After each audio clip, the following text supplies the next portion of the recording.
নমস্কাৰ অসমৰ দৰ্শকসকল, ১ নম্বৰটো খবৰ। আহি থকা ১৫ আগষ্ট স্বাধীনতা দিৱসৰ বাবে অসমৰ বিভিন্ন ঠায়ে ঠায়ে আৰক্ষী তালাচী অভিযান আৰু গুৱাহাটী মহানগৰীতো বিভিন্ন ঠাইত দিছপুৰ আৰক্ষী আৰু যান-বাহন আৰক্ষী যুটীয়া অভিযান চলাইছে। ২ নম্বৰটো খবৰ। এইবাৰ সন্দেহজনক লোকৰ টাৰ্গেট উজনি অসম। উজনি অসমত জনগাঁথনি পৰিৱৰ্তনৰ চেষ্টা। ৩ নম্বৰটো খবৰ। শৃংখল চলিহা মন্তব্য। বাংলাদেশীক উচ্ছেদ কৰিবই, কিন্তু খিলঞ্জীয়া লোকৰ উচ্ছেদ হৈছে যদি চৰকাৰে সহায় কৰিব লাগিব, আৰু চৰকাৰে অবৈধ বাংলাদেশীক উচ্ছেদ কৰিব নোৱাৰিলে বীৰ লাচিত সেনাই উচ্ছেদ কৰিব। ৪ নম্বৰটো খবৰ। অসমত পুনৰ ট্ৰেডিং প্ৰবঞ্চনাৰ ঘটনা। নগাঁৱত ব্লু আই নামৰ এটা বিত্তীয় প্ৰতিষ্ঠানে ৫ নম্বৰটো খবৰ। অসমৰ বহুত মহিলা বেংক একাউণ্টত সোমাল অৰুণোদয় আঁচনিৰ পইচা। যিসকল মহিলাই অৰুণোদয় আঁচনিৰ পইচা পোৱা নাই তেনেহলে আপুনি যোগাযোগ কৰিব পাৰিব চৰকাৰে দিয়া হেল্পলাইন নম্বৰত 036122370054। ৬ নম্বৰটো খবৰ। ২০২৬ নিৰ্বাচনৰ পূৰ্বে ভোটাৰ তালিকাৰ পৰা কাট যাব সন্দেহজনক লোকৰ নাম।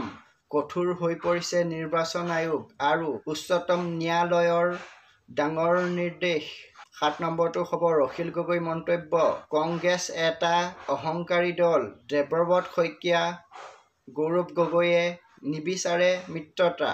৮ নম্বৰটো খবৰ। বিজেপি টাৰ্গেট মহিলা ভোটাৰ। জানিব পৰা মতে মহিলা ভোটাৰেই ভৰসা বিজেপিৰ। মহিলা ভোটাৰ বাবে ইখনৰ পিছত সিখন আঁচনি। ২৬,০০০ মহিলাক নতুন ৰেচন কাৰ্ড। ৯ লাখ ছাত্ৰ-ছাত্ৰীক চাইকেল প্ৰদান। ১ লাখ ছাত্ৰ-ছাত্ৰীক মাচুল ৰেহাই। ৩ লাখ ছাত্ৰীক স্কুটি।